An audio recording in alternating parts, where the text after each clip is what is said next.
ច្រើនឆ្នាំកន្លងនៅក្នុងបេះដូងគឺមានតែស្ងួនបងតែងសង្ឃឹមលើស្រី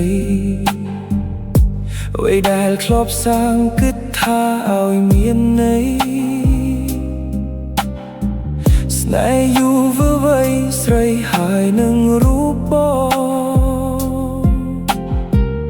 សៀវភៅកម្រងយើងបានចងក្រងអនុស្សា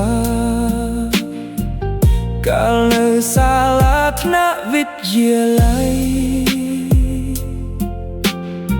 វិចារដួងចិត្តសរសេរផ្ទាល់ដោយដៃស្រី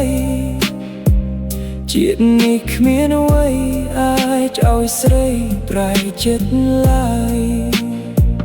ទុំពោចុងក្រោយបងមិនភ្លេចឡើយណាថ្លៃទុំពោចងរៃអូនផ្ដាច់និស្សារួមពេលប្រឡងចប់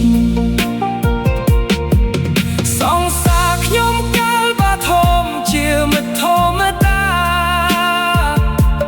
ជាសង្សារពេលយើងរៀននៅវិទ្យាល័យថ្នាក់អដមិត្តស្រីបៃឆ្វេងចង់ផ្លាស់ដូរចិត្តថ្មីតែប្រវត្តិដែលរូបស្រីធ្លាប់ជាសង្សាររួមធ្លាប់ជាសង្សារនៅវិទ្យាល័យបេះដូងប្រែពោប្រែមើលលេងស្គាល់ទៅហើយលែងស្ដីលែងឆ្លើយដោយការស្រឡាញ់សង្សារខ្ញុំអើយមិនគួរជ្រួលជ្រើមចិត្តខ្លាំងរួមទុកស្នេហ៍ច្រើនឆ្នាំត្រឹមការសុបិនដ៏ខ្លីទំព័រចុងក្រោយបងមិនភ្លេចឡើយណាថ្លៃទំព័រចុងរៃអូនផ្ដាច់និស្សារួមពេលប្រឡងចប់សង្សារខ្ញុំកាលបាធំជាមិត្តធម្មតា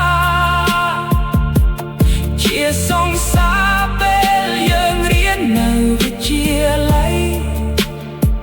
ថ្នាក់អដមិត្តស្រីបៃឆ្វេង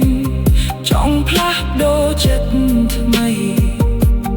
តែប្រវត្តិដែលរូបស្រីធ្លាប់ជាសង្សាររួមធ្លាប់ជាសង្សារនៅវិទ្យាល័យសង្សារខ្ញុំកាលបាធំជាមិត្តធម្មតាជាសង្សារពេលយើងរៀននៅវិទ្យាល័យថ្នាក់អដមិត្តស្រីបៃឆ្វេងចង់ផ្លាស់ដូរចិត្តថ្មីតែប្រវត្តិដែលរូបស្រីធ្លាប់ជាសង្សាររួមធ្លាប់ជាសង្សារនៅវិទ្យាល័យ